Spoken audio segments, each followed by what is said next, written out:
नमस्कार, आप देख रहे हैं अपराजिता संदेश और मैं हूं आपके साथ कौशलेंद्र यादव। इस वक्त हमारी मौजूदगी गोह विधानसभा क्षेत्र के गोह में राजद कार्यालय में है। आप हमारे पीछे तस्वीरों में देख सकते हैं कि यहाँ पे आज राजद को जीत सुनिश्चित करने के लिए लोग बैठक किए हैं और काफ़ी संख्या में लोग यहाँ पर उपस्थित हैं। कैमरामैन हम चाहें कि भीड़ को दिखाएं। और इस जगह पे हमारे जिला अध्यक्ष पूर्व विधायक सुरेश मेहता जी भी उपस्थित हैं। सबसे पहले हम इन्हीं से प्रतिक्रिया लेना चाहेंगे। सर, आपसे हम जानना चाहेंगे कि आज जो बैठक रखा गया उसका क्या उद्देश्य है?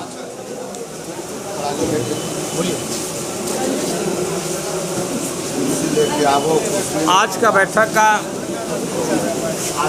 उद्देश्य वही है जो चुनावी समय रचा गया है और हमारे पंचायत स्तर से लेकर प्रखंड स्तर का जो कार्यकर्ता पदाधिकारी आए हुए हैं वह प्रदेश अध्यक्ष के माध्यम से सभी जिलाध्यक्ष का आदेश आया है कि अपने अपने कार्यकर्ता सभी लेफ्ट पार्टी कांग्रेस पार्टी को जमा करके निर्देश दें और चुनावी समर में उतारने का काम करें। उसी संबंध में हमने कार्यक्रम में आकर संबोधित किया है और सभी पार्टी का बूथ लेवल से लेके पंचायत स्तर से लेके प्रखंड स्तर से लेके पदाधिकारी और बुद्धिजीवी साथियों जो आए हुए हैं उसी संबंध में हम लोग ने मीटिंग किया है। और प्रखंड अध्यक्ष भाई ललन चौरसिया जी हमारे साथ, यूसुफजाद अंसारी जी, अशोक यादव जी हमारे साथ, पूनम सिन्हा जी और सभी साथी सभी कार्यकर्ता एक ही उद्देश्य है। अभी का समय, अभी का दौर, हर गांव में, हर मोहल्ला में, हर टोला में वर्कर जाएं और अपनी बात और तेजस्वी और तेज प्रताप का तेज सरकार का उपलब्धि को रहकर वोटर का समझाने का काम करें। उसी संबंध में आज का कार्यक्रम रखा गया था, यह हुआ है। और हमारे साथी अलर्ट हो गया है और जिला के माध्यम से जो दिशा निर्देश, प्रदेश अध्यक्ष के माध्यम से दिशा निर्देश जो मिला है उसके आदेश पर सारे कार्यकर्ता, सभी लेफ्ट पार्टी का, कांग्रेस पार्टी का कार्यकर्ता पदाधिकारी संकल्प लिया है, वादा किया है, हाथ उठाकर समर्थन दिया है कि ईमानदारी पूर्वक हम लोग जाके अपने अपने क्षेत्र में, अपने अपने गांव में, अपने अपने टोला में, अपने मोहल्ले में घर घर जाकर, चाहे सुबह हो, शाम हो, दोपहरिया हो, एक का कार्यकर्ता को जिम्मेदारी दिया गया है कि जो भी कार्यकर्ता घर से निकले वह कम से कम 5 वोट 10 वोट अपनी उपलब्धि गिनाकर वोट बनाने का काम करे। जिस तरह से खाना पकाने में ज़रूरत होता है दाल का, चावल का, नमक का, मसाला का, साग का, सब्जी का, शाकाहारी खाने वाला का खाने का इंतजाम किया जाता है, उसी तरह से हम लोग को वोट जीतने का सुनिश्चित करने का जो काम हुआ है। तो हम कुशवाहा से आते हैं, हमारे साथ यदि पिछड़ा से ललन चौरसिया जी आते हैं, अल्पसंख्यक से यूसुफजाद अंसारी जी आते हैं, पिछड़ा से अशोक यादव वगैरह जो आते हैं और तमाम दलित, महादलित, अति पिछड़ा लोग को आग्रह कर रहे हैं, लोग को समझा रहे हैं कि जिस तरह से खाना पकाने के लिए सारा ज़रूरत सब चीज़ का होता है, अगर सब कुछ सब बात बना और हल्का अगर नमक नहीं रहा तो टेस्ट बिल्कुल ख़राब हो जाता है। इसलिए तमाम अति पिछड़ा जो लालू यादव का जिन था, जो कहता था कि जिन बक्सा में बंद है, वह जिन हम लोग का कहीं गया नहीं था, जिन सिर्फ रास्ता से भटक गया था, उसको रास्ता पर लाने के लिए हम लोग ने आज मीटिंग किया है। और हमारे अध्यक्ष और प्रदेश के महासचिव और हमारे कांग्रेस का संजय सिंह प्रखंड अध्यक्ष और तमाम साथी मिलकर इस बात का वादा किया है, इस बात का लोगों को भी एहसास दिलाया है कि हम जो भटक गया है, उस चौराहा पर चला गया है, उस चौराहा से लाने का काम करेंगे। यही मेरा उद्देश्य था। धन्यवाद। एक और यहाँ पे मौजूद हैं बारून के प्रखंड अध्यक्ष अनिल टाइगर जी। सर, जैसा कि अभी आपने संबोधन में बोला कि लालू राबड़ी की सरकार नहीं होने से कहीं न कहीं गरीबों के खल रही है, क्या इस बार माना जाए कि तेज रफ्तार तेजस्वी सरकार एकदम बनेगा? तेज रफ्तार तेजस्वी सरकार अब की बनेगा, एकदम निश्चित है कि बनना है। आप युवाओं को क्या संदेश देना चाहते हैं? युवाओं को संदेश देना चाहते हैं कि प्रत्येक बूथ पर अपना जितना राजद का या और पार्टी का जितना कार्यकर्ता है, सिपाही है, वोटर निकालने के काम करें और पोल करवाएं। संघर्ष ही जीवन है।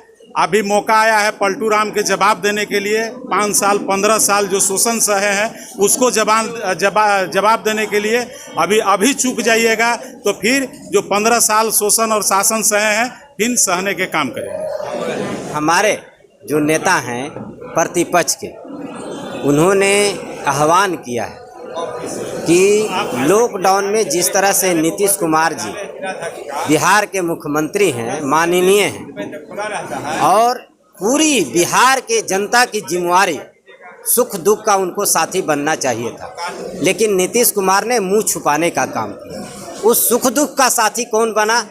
साथी तेजस्वी यादव, प्रतिपक्ष का नेता तेज प्रताप यादव, हमारे राष्ट्रीय जनता दल के साथी उस दुख सुख का साथी बने। लॉकडाउन में जब प्रवासी मजदूर बाहर से आने की बात थी, नीतीश कुमार जी ने क्या कहा था? मेरे पास कोई साधन नहीं, मैं बिहार आने नहीं दूंगा, आप आओगे तो कोरोना लेकर के आओगे, इसलिए मैं बिहार में एंट्री नहीं करने दूंगा।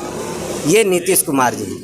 लेकिन हमारे नेता ने क्या कहा कि मैं आने का साधन दूंगा, आप बिहार आओ, क्वारंटाइन रहो, लेकिन मैं साधन दूंगा। जब साथी तेजस्वी जी ने ऐलान किया कि मैं आने का साधन दूंगा तो नीतीश कुमार की नींद खुल गई, उनकी आंख खुली और वो जो है मुहैया कराने लगे, लेकिन उसमें भी फिसड्डी रहे और जनता के सामने तो आए ही नहीं। लॉकडाउन में घूम घूम करके तेजस्वी जी ने जो है दुख सुख का साथी बना और सरकार बदलने का आह्वान किया है। तो निश्चित रूप से हम आपको कहना चाहते हैं कि इस बार तेज रफ्तार और तेजस्वी सरकार और बिहार की जनता करे पुकार, इस बार बिहार में तेजस्वी सरकार। धन्यवाद। और भी यहाँ पे एक सज्जन हैं जिन्होंने मंच का संचालन किया। सर, सबसे पहले आप अपना परिचय दे दें। मेरा नाम ललन प्रसाद चौरसिया है, मैं यहाँ राष्ट्रीय जनता दल का प्रखंड अध्यक्ष हूँ। आपसे मैं जानना चाहूँगा कि जिस तरह से प्रवासी मजदूर राज्य में आपस आने के क्रम में मौत हुआ, उसका जिम्मेदार कौन?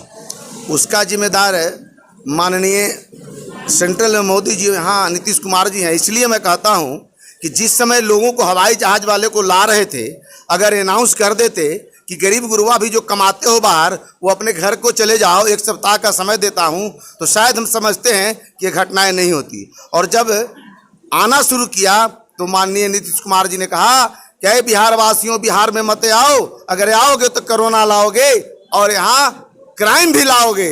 इन्होंने कहा था, चिट्ठी दिया था। इसलिए हम यहाँ के लोग जानते हैं कि इन्होंने जो कार्य किया है वो गरीबों के हित का काम किया है, नौजवानों का हित का काम किया है। धन्यवाद। और भी एक व्यक्ति हैं, क्या नाम है आपका सर? रामानंद यादव, डॉक्टर रामानंद यादव। आपसे मैं जानना चाहूँगा कि इस बार किसकी सरकार? इस बार तेजस्वी की सरकार बनी। क्यों? क्योंकि वे जुआ हैं और जुआ में उमाड़ है और सभी जुआ बेरोजगार एक हो करके इस बार वोटिंग करने वाले हैं। और इतिहास रहा है कि जिस राज्य में जुआ जग जाते हैं उनकी सरकार होना निश्चित हो जाती है, तो इस बार जुआ जाग चुके हैं। मैम, सबसे पहले आपका नाम जानना चाहूँगा। जी, मेरा नाम कुमारी अनुपम सिन्हा हुआ, हम क्षेत्र संख्या 5 के यहाँ गोह से जिला पार्षद। आपसे मैं जानना चाहूँगा कि एक तरफ मोदी जी नारा देते हैं बेटी बचाओ और बेटी पढ़ाओ, और जिस तरह से देश के कई एक राज्यों में हाथरस बना हुआ है, जैसे हाथरस कांड को आप जानते होंगे कि गैंग रेप किया गया मनीषा वाल्मीकि के साथ, उसको रीढ़ की हड्डियाँ तोड़ दी गई, इतना ही नहीं 100 को भी उनके परिजनों को नहीं दिया गया। इसको लेकर आपको क्या ख्याल है, क्या कहना चाहेंगे? क्या लगता है कि बेटी बचाओ और बेटी पढ़ाओ का नारा सत्य है? वो नारा जो मोदी जी दे रहे हैं वो गलत दे रहे हैं, क्योंकि अगर वो सही नारा देते तो बेटियों की, महिलाओं की इज्जत की जाती। महिलाओं की कोई अभी यहाँ पर प्रतिष्ठा नहीं है। अगर बेटी की जीवित रहेगी तभी तो बेटी का इज्जत मान सम्मान होगा। इसलिए मैं मोदी जी से कहना चाहती हूँ कि मोदी जी जो वचन देते हैं उसे पूरा करने की कोशिश कीजिए, वरना वचन ही मत दीजिए। आपसे मेरा अगला सवाल होगा, कोरोना काल में प्रधानमंत्री अयोध्या में मंदिर को शिलान्यास करते हैं, राम भगवान के मंदिर को शिलान्यास करते हैं। अब इसमें मेरा सवाल आपसे ये है कि जब सीता ही नहीं रहेगी तो भगवान राम के मंदिर में पूजा कौन करेगा? इसको लेकर क्या कहना चाहेंगे? जब सीता सबसे पहले ऊपर से कहेगा सीता तब राम, जब सीता की पूजा होगी तभी राम का पूजा होगा। ऐसे भी कहा गया है कि महिला तब पुरुष। तो जब हमारे प्रधानमंत्री जी कोरोना काल में राम का मंदिर बनाए, वो इसलिए कि उनके पास तो पत्नी है ही नहीं, वो अपनी पत्नी को छोड़ चुके हैं। और यही कारण है कि वो कोरोना काल में सारा हमारे जो आम पब्लिक है वो मर रहे हैं, दाने दाने को तरस रहे थे, और वो मंदिर में करोड़ों अरबों के खर्च कर रहे थे। ये प्रधानमंत्री बनने लायक नहीं है। उनको मैं ये चूड़ी देती हूँ, चूड़ी पहन के वो घर में बैठ जाए और उनका कुर्ता पैजामा पहन कर हम लोग चलाने के लिए देश तैयार है। और यहाँ पे हैं, सर आगे आ जाइएगा। प्रोफेसर साहब, जैसा कि अभी आपने संबोधन में बोला कि शिक्षा जरूरी है और राजनीति जरूरी है, मैं आपसे जानना चाहूँगा कि लालू प्रसाद यादव जी के राजनीतिक जीवन के बारे में क्या कहना चाहेंगे? लालू प्रसाद यादव का जो जीवन चरित्र अभी तक हमने अनुभव किया है, उसमें काफ़ी संघर्ष से उन्होंने आगे अपने को बढ़ाया है। एक गांव गुरबा से जितनी तकलीफ़ के साथ उन्होंने संघर्ष करके शिक्षा ग्रहण किया, हम लोग कल्पना नहीं कर सकते हैं। जिस ज़माने में वो पढ़ते थे उस समय पटना यूनिवर्सिटी इंडिया का चरमोत्कर्ष पर था, 5वां पोजीशन आता था पटना यूनिवर्सिटी का। उस विश्वविद्यालय में एक निम्न परिवार का एक सबसे जिसने अपने संबोधन में या अपने जीवनी के बारे में उन्होंने लिखा है कि एक टाइम अगर वो घर में कपड़ा पहन लेते थे तो उनकी कपड़ा जो है भीग जाता था, तो दूसरे टाइम उनको पहनने के लिए कपड़ा घर में, बचपन की बात जो लिखा है उसमें नहीं रहता था। उस कष्ट को सह के उस ऊंचाई तक, उस कॉलेज तक, उस विश्वविद्यालय तक अध्ययन करने के लिए अपनी प्रेरणा जो लाई, वह बिहार की जनता के लिए एक संदेश है। आज वर्तमान परिप्रेक्ष्य में सारे नौजुवानों के लिए एक यह जो जीवन है उनका, वह प्रासंगिक है और प्रासंगिक रहेगा कि बिना शिक्षा का कोई भी व्यक्ति ऊंचाई तक नहीं जाएगा। और हकीकत में समाज की जो स्टेटस है, बिना शिक्षित हुए, बिना पढ़े, बिना संघर्ष के वह समझ नहीं सकता है कि यह स्टेटस क्या हमारे हित के लिए काम कर रहा है, या यह सोसाइटी हमारा हित इसमें होगा कि नहीं होगा, क्या यह राजनीति जो देश की चल रही है, क्या उसमें मैं कुछ आगे बन सकूंगा कि नहीं बन सकूंगा, क्या मैं भी अपने आप को समाज के हित के लायक काम कर सकूंगा कि नहीं कर सकूंगा। तो लालू यादव का जीवन जो है एक सामाजिक परिप्रेक्ष्य के लिए एक प्रासंगिक है। जिस तरह से महात्मा गांधी, कर्पूरी ठाकुर, माता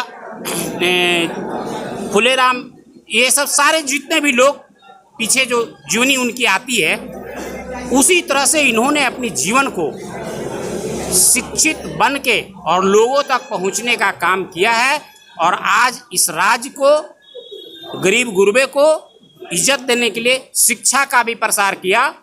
भले उस शिक्षा का जो है आज हम लोग नाम भूल रहे हैं, लेकिन उन्होंने चरवाहा विद्यालय जो खोलने का काम किया था, अगर सरकार उस पर काम करती, आगे वाली सरकार, आज जितने भी गरीब वर्ग के लोग हैं उस शिक्षा से आज ऊंचाई तक पहुंच सकते हैं। ये थे राजद कार्यकर्ता जो गोह विधानसभा से लेकर बिहार को जीत को सुनिश्चित करने के लिए बैठक किया गया। और सभी लोग का एक ही लाइन में ये कहना है कि अब की बार तेजस्वी सरकार। अब सरकार किसकी बनेगी ये तो आने वाला समय बताएगा। ऐसे खबरों के लिए बने रहे अपराजिता संदेश के साथ।